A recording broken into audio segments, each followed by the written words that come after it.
Today, we are diving deep into the absolute explosion of AI image generation.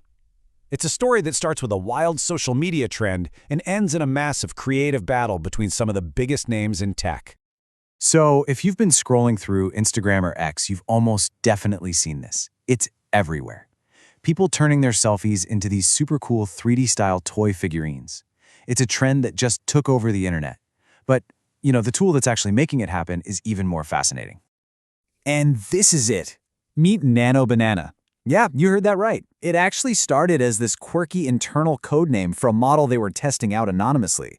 But the name just kind of stuck, and now it's basically the nickname for its official title, Google's Gemini 2.5 Flash image.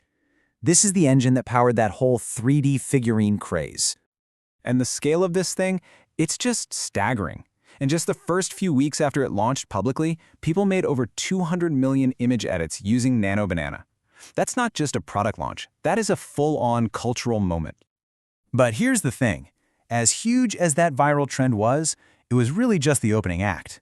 What we're actually watching unfold is a high-stakes, all-out race for creative dominance in the AI world. Yeah, this isn't just about fun little filters for social media anymore. We've officially entered a new era for big tech. It's a creative battlefield, and the grand prize is the power to generate and manipulate images like never before.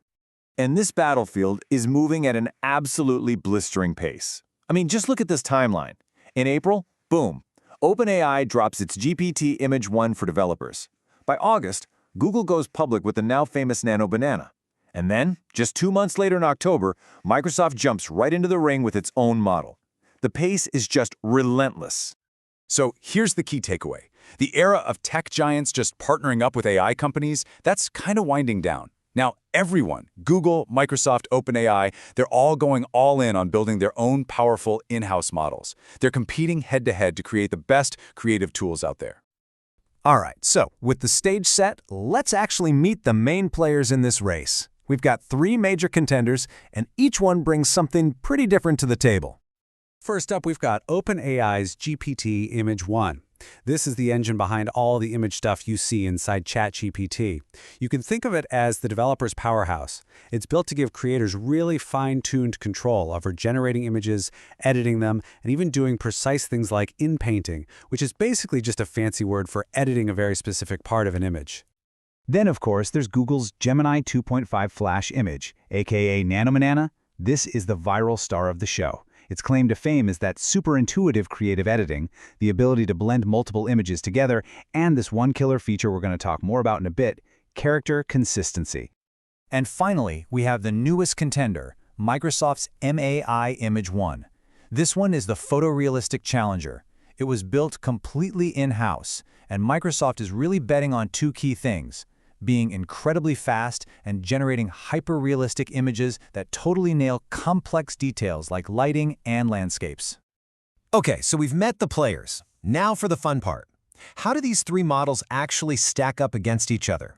Let's get into a head-to-head comparison. What's so interesting here is how you can see the different strategies play out. I mean, they all have the basic text-to-image down, but look closer. Google is the only one, right now, with that character consistency feature. Microsoft is coming in hot, promising excellent photorealistic lighting and very fast speeds, though their editing tools are still marked as coming soon. And OpenAI? They're holding strong with a really complete set of features that developers can use today. And this slide really nails the 2 main battle lines. Google's secret weapon is character consistency. So you can take a character, let's say a cartoon dog, and put it in a dozen different scenes, and it'll look exactly the same every single time. Microsoft, on the other hand, is just laser-focused on realism. They want to master those little nuanced details of light and shadow that make an image look real to the human eye. So to really put these models to the test, Analytics India magazine gave them this exact prompt. Now, it sounds simple, right? But it's actually deceptively tricky. You're not just asking for objects, you're asking the AI to understand a time of day, a source of light, and all the reflections and shadows that come with that. So how did they do in the real world? Well, this is the LM Arena leaderboard.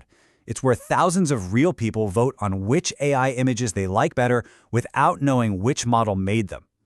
As of October 2025, Google's Gemini is sitting pretty at rank 2, with OpenAI at 7, and Microsoft's brand new model making a really impressive debut in the top 10 at rank 9.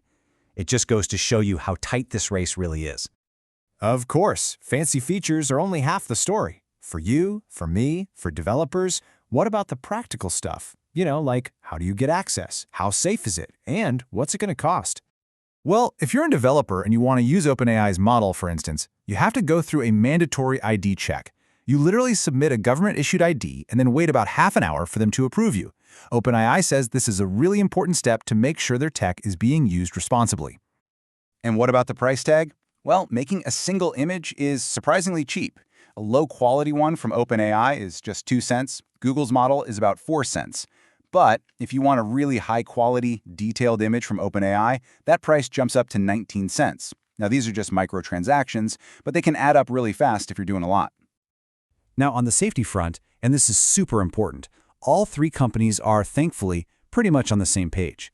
They're all using invisible digital watermarks to identify AI content. They have filters to stop people from making harmful stuff, and critically, they've all promised not to use the images you create to train their future models.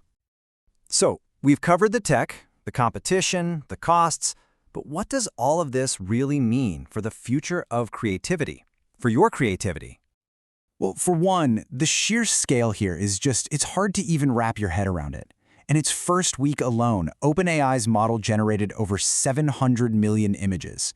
This isn't some niche tool anymore. This is rapidly becoming a mainstream way for people to create things. And we're already seeing it move way beyond just fun social media trends. Businesses are using these tools to create product photos for their websites. Designers are plugging them right into apps like Figma to instantly mock up designs. This is becoming a basic, fundamental part of our professional and creative lives. And that brings us to the final, really big thought.